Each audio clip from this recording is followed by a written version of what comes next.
Hello all, welcome to movie Paradise.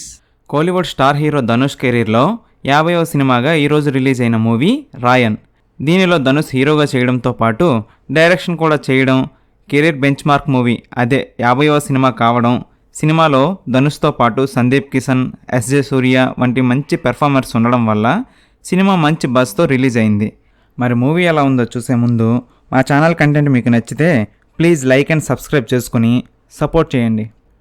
కథ విషయానికి వస్తే, బయటికి వెళ్ళి వస్తామన్న తల్లిదండ్రి తిరిగి రాకపోవడంతో పెద్దవాడైన కార్తవరాయన్ తమ్ముళ్ళు చెల్లెల్ని పెంచే బాధ్యత తీసుకుంటాడు.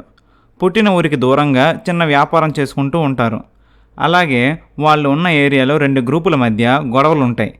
వాటిలో రాయన్ ఎందుకు ఇన్వాల్వ్ అయ్యాడు, అంత కష్టపడి పెంచిన తమ్ముళ్ళే అన్నకి ఎందుకు ఎదురు తిరిగారు, ఆ గొడవల్లో పోలీస్గా చేసిన ప్రకాష్ రాజ్ పాత్ర ఏంటి అనేది మూవీలో చూడొచ్చు. మూవీలో పాజిటివ్ థింగ్స్ విషయానికి వస్తే, మూవీలో మ్యాక్సిమం యాక్టర్స్ అందరికీ మంచి స్కోప్ ఉన్న క్యారెక్టర్స్ పడ్డాయి. వరలక్ష్మి శరత్ కుమార్, దివ్య పిల్లయ్యకి తెప్పిస్తే మిగతా అందరి క్యారెక్టర్స్కి మంచి స్కోప్ ఉంది. ధనుష్, సందీప్ కిషన్, కాళిదాస్ జయరామ్ అన్నదమ్ములుగా మంచి పెర్ఫార్మెన్స్ ఇచ్చారు. ఇంకా చెల్లెలుగా నటించిన యాక్టర్ దుస్సారా విజయన్ యాక్టింగ్ సెకండ్ హాఫ్లో మెయిన్ హైలైట్గా అనిపించింది. ఎస్జే సూర్య, సెల్వరాఘవన్ కూడా బాగానే చేశారు. సినిమాటోగ్రఫీ బాగుంది, బట్ కొన్ని సీన్స్లో red and yellow lightings over షేడెడ్గా అనిపించాయి. యాక్టర్స్ ఫేస్ కూడా క్లియర్గా లేనంత ఓవర్ డామినేటెడ్గా అనిపించాయి. Music by Oscar winner AR Rahman songs and BGMs బాగున్నాయి. ఎడిటింగ్ అండ్ ప్రొడక్షన్ వాల్యూస్ కూడా బాగున్నాయి. నెగిటివ్స్ విషయానికి వస్తే, కథ రొటీన్గా ఉంది. నారప్ప కథనే కొద్దిగా మార్చి తీసినట్టు అనిపిస్తుంది.